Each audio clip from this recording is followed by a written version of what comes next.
The New York Mets, they needed some bullpen help, and they get Ottavino, former Yankee and Red Sox last season. So Ottavino, he's had closer experience in the past, obviously, with the Yankees a little bit in the Colorado Rockies 4 or 5 seasons ago, where he had his best year of his career before he went to the Yankees. So last season with Boston, 62 innings, 7-3 record, 11 saves he had, 71 strikeouts, 4.21 ERA, and a 1.45 WHIP. So right now we know Edwin Diaz is the closer for the New York Mets, but he's a guy you really can't trust in big situations all the time here.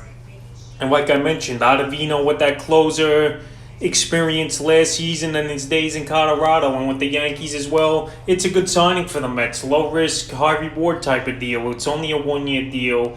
It's $4 million and a couple bonuses as well for incentives. But Ottavino here, we know he could pitch in big situations. We've seen it. He's pitched in big markets, and right now, as terms of fantasy baseball goes, he's a guy maybe you take a flyer on late in your fantasy league if him and Diaz by some chance are competing for the closer role. But obviously, if he's not the closer, he's not going to have any fantasy value unless an injury happens. But he most likely be the seventh inning or setup man here this season for Edwin Diaz. I know Seth Lugo's in the mix. Brad Hand might come back.